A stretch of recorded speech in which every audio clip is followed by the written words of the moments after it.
Only the conscience provides us the faultless, superconscious wisdom and confidence that we need to transcend the non-truth of lies and attain humanity's highest potential. Only the conscience provides us the faultless, superconscious wisdom and confidence we need to transcend the non-truth of lies and attain humanity's highest potential.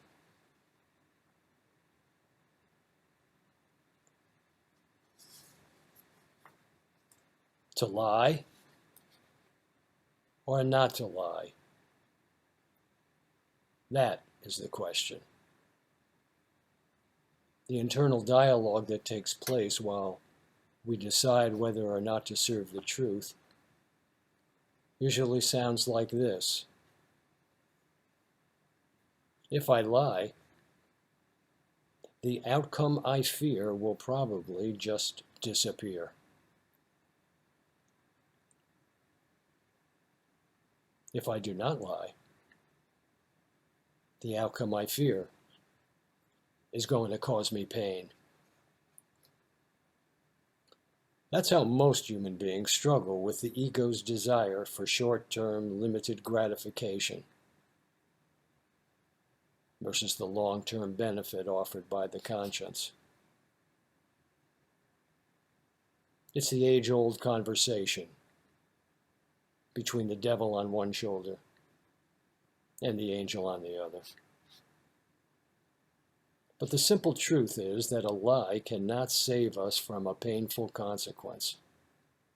Any action against the wisdom of your conscience will inevitably lead to some form of pain, great or small. It is only when we serve the quiet promptings of the conscience that we can fulfill the purpose of life, without pain, without misery, without bondage. The conscience, known as buddhi, enables us to transcend animal instinct and to know conscious union with the eternal truth. As this union grows, we can free ourselves from old habits like fear, anger, selfish desire that have kept us less than truthful. This potential for transcendence is present in every relationship. Are we ready now to take the next step towards self-realization by aligning our every thought, word, and action with the conscience and experience a happier, healthier, more joyful life? In the Gospel of St. Thomas, Jesus, the Christ, taught that if you do bring forth what is within you, what you bring forth will save you.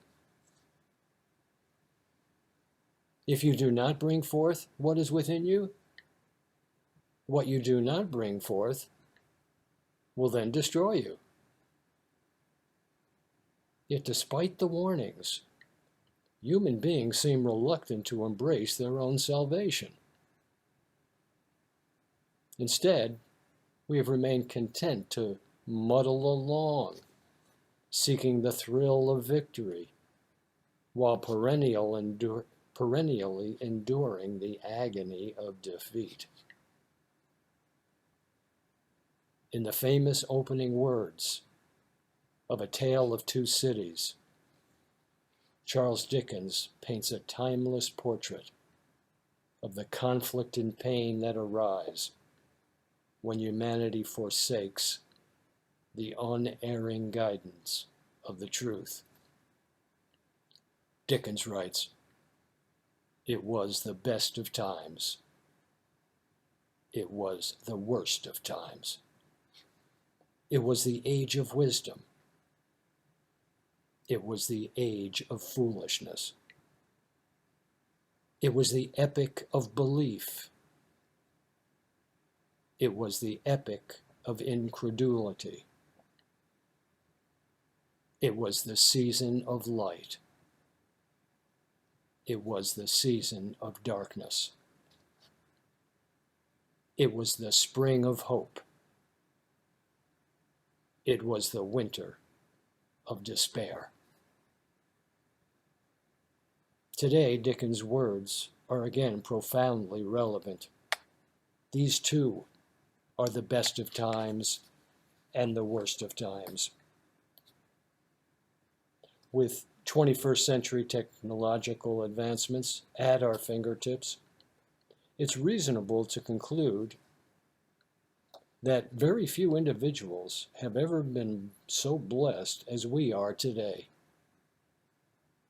Now, I'm not suggesting that inequities do not exist, but just consider that every day and every season, local grocery stores offer fresh, organic fruits, vegetables, grains, beans, seeds, nuts, and oils from around the world.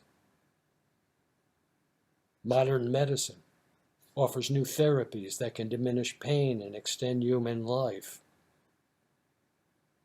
Most of us have immediate access to hot water, heat in the winter, and electric fans or air conditioning in the summer. Automobiles and airplanes carry us long distances with ease. Smartphones with built-in cameras connect us to friends, family, and business colleagues 24 hours a day, anywhere on the planet.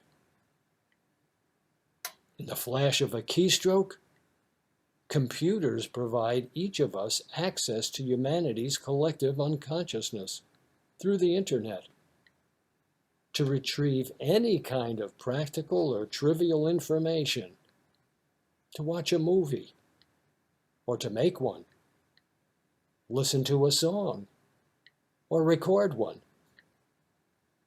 Yet despite modern conveniences, material wealth, and universal access to information, we are feeling alienated, discontent, angry, and fearful. Instead of calmly enjoying our blessings, we frantically seek more and more of everything. Searching for happiness, we cling to the objects of the world, and our fear of losing them only increases. As a result, family, social, and political institutions are being strained beyond viable limits. And in their place arises a new acceptance of authoritarian solutions. If the truth be told, every time we do not serve the superconscious wisdom of the conscience, we automatically lie. Perhaps every day. It's not an attractive part of our humanity, but if we're absolutely honest with ourselves, we must admit that lying appears to be an integral part of being human. We all serve the non-truth in certain kinds of situations, wittingly or unwittingly, by intentionally making statements for the purpose of deception. But if we truly desire to live an enlightened life, filled with happiness, health, security, and loving, nurturing, creative, rewarding relationships, we will prioritize the daily practice of serving the truth, known in Sanskrit as Satya. Here's how our meditation master, Swami Rama of the Himalayas, taught this vitally important lesson.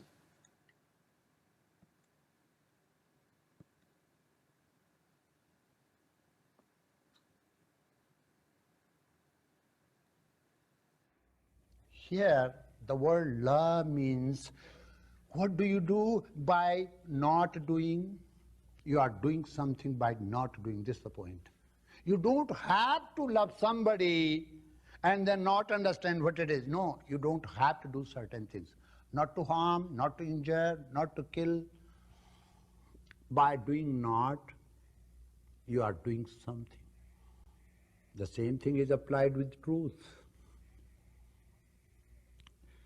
We wonder how to teach our children. Go and visit any home and you'll come to know.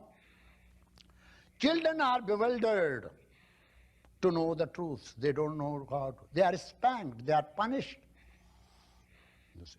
In the world, there is only one standard so far found by the educationists: punishment and reward for all ages. And children are punished if they lie. And both parents are liars, confirmed liars. You see. And they know it, but they don't want their children to lie. Then why do they lie? Because parents never teach them how not to lie. Parents say, speak truth. I have seen a child asking me, Baba, how to speak truth? I was amazed to see. Ishan asked me only, unconsciously. You always say, speak truth, how to speak truth? I was amazed to see. I said, son, do you lie? He said, yes. I said, why do you lie? He said, I am afraid. I said, don't lie. By not lying, you will speak truth. Truth is not that something which you speak. You can never speak truth. Truth means, in speech, through speech, truth means you don't lie. And you are speaking truth. How the definition changes? If you go out telling that this is truth I am speaking, this is truth I am speaking, you are not speaking truth. You practice truth by not lying. You practice ahimsa by not hurting, harming, injuring, and killing. But first is love, and then comes truth. Truth cannot be practiced without the help of love.